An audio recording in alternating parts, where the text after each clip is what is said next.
ಒಂದು ಬಡ ಕುಟುಂಬಕ್ಕೆ ಮನೆ ಕಟ್ಟಿಸ್ತಾ ಇರ್ತಕ್ಕಂಥ 3ನೇ ದಿನ ಇವತ್ತು. ಎಲ್ರಿಗೂ ಗೊತ್ತಿರೋ ಹಾಗೆ ಮೊದಲನೇ ದಿನ ಗುಡ್ಸ್ಲಿಕ್ಕೆ ತಾಕಿದ್ರಿ, 2ನೇ ದಿನ ಬಂದ್ಬಿಟ್ಟು ಮೆಟೀರಿಯಲ್ಸ್ ಎಲ್ಲ ರೆಡಿ ಮಾಡ್ಕೊಂಡಿದ್ವಿ, 3ನೇ ದಿನ ಕೆಲಸ ಶುರು ಹಚ್ಕೊಂಡಿದೀವಿ. ಒಂದು ಖುಷಿ ವಿಚಾರ ಏನಪ್ಪಾ ಅಂತಂದ್ರೆ ಈ ಒಂದು ಕೆಲಸ ನಿಮ್ಮೆಲ್ಲರಿಂದ ಆಗ್ತಾ ಇದೆ, ಅಂದ್ರೆ ಇನ್ಸ್ಟಾಗ್ರಾಮ್ ಫ್ಯಾಮಿಲಿಯಿಂದಾನೇ ಆಗ್ತಾ ಇದೆ. ಒಗ್ಗಟ್ಟಿನಲ್ಲಿ ಬಲವಿದೆ ಅನ್ನೋದಕ್ಕೆ ಇದೊಂದು ಉದಾಹರಣೆ ಆಗುತ್ತೆ. ತುಂಬಾ ಜನ ನಮ್ಗೆ ಸಪೋರ್ಟ್ ಮಾಡ್ತಿದ್ದೀರಾ, ಹಣಕಾಸಿನ ಸಪೋರ್ಟ್ ಆಗಿರ್ಬೋದು, ನಾವಿದೀನಿ ಗುರು ನೀನ್ ಮಾಡುವಂತ ಫಾಲೋ ಮಾಡಿ ನಮ್ಗೆ ಧೈರ್ಯ ಕೊಡ್ತಿರುವಂತ ಆಗಿರ್ಬೋದು, ನೀವೆಲ್ಲರಿಂದ ಕೂಡ ಈ ಒಂದು ಕಾರ್ಯ ಆಗ್ತಾ ಇದೆ. ನನ್ನ ಉದ್ದೇಶ ಇಷ್ಟನೇ, ನಾನು ನಂದು ಅನ್ನೋ ಒಂದು ಮನೋಭಾವ ಹೋಗಿ ನಾವು ನಮ್ಮದು ಎಲ್ಲರೂ ನಮ್ಮವರೇ ಅನ್ನೋ ಒಂದು ಮನೋಭಾವ ಎಲ್ಲರಲ್ಲೂ ಬರಬೇಕು. ನಾನು ಮೊದಲನೇ ವಿಡಿಯೋದಲ್ಲೇ ಹೇಳಿದ್ದೆ, ನಾನು ಒಬ್ಬನೇ ಈ ಒಂದು ಕಾರ್ಯನ ಮಾಡೋದಕ್ಕಾಗಲ್ಲ, ನೀವೆಲ್ಲರೂ ಕೈ ಜೋಡಿಸಿ ಎಲ್ಲರೂ ಮಾಡೋಣ ಅಂತ ಹೇಳ್ಬಿಟ್ಟು. ತುಂಬಾ ಜನ ಅನ್ಕೊಂಡಿರ್ತಾರೆ ನಾವು ಸಹಾಯ ಮಾಡೋದಕ್ಕೆ ಆಗ್ತಿಲ್ಲ ಅಂತ ಹೇಳ್ಬಿಟ್ಟು.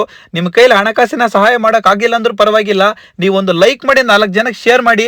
ಯಾರೆಲ್ಲ ಇನ್ನೂ ಒಂದು ಅಕೌಂಟ್ ನ ಫಾಲೋ ಮಾಡಿಲ್ಲ ಒಂದೊಂದು ಫಾಲೋ ಮಾಡಿ. ಈಗ ಇಷ್ಟು ಜನ ಫಾಲೋ ಮಾಡಿದ್ದಕ್ಕೆ ಈ ಒಂದು ಒಳ್ಳೆ ಕೆಲಸ ನಡೀತಾ ಇದೆ.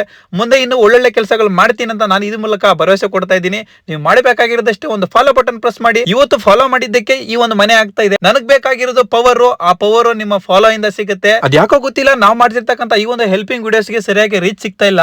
ಈ ಒಂದು ರೀಚ್ ಅನ್ನೋದು ಸಿಕ್ಕಿದ್ರೆ ನಾವು ಏನೋ ಒಂದು ಮಾಡಕ್ಕಾಗೋದು.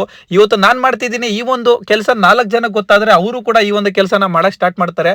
ನನಗ್ ಬೇಕಾಗಿರೋದು ಬದಲಾವಣೆ. ಆ ಒಂದು ಬದಲಾವಣೆ ಆಗ್ಬೇಕಂತಂದ್ರೆ ರೀಚ್ ಆಗ್ಬೇಕು. ಆ ರೀಚ್ ಆಗ್ಬೇಕಂದ್ರೆ ನೀವು ಶೇರ್ ಮಾಡಿದ್ರೆ ಆಗೋದು. ಖಂಡಿತ ಶೇರ್ ಮಾಡ್ತೀರಾ, ನಮಗೆ ಸಪೋರ್ಟ್ ಮಾಡ್ತೀರಾ ನಾನು ಅನ್ಕೊಂಡಿದ್ದೀನಿ.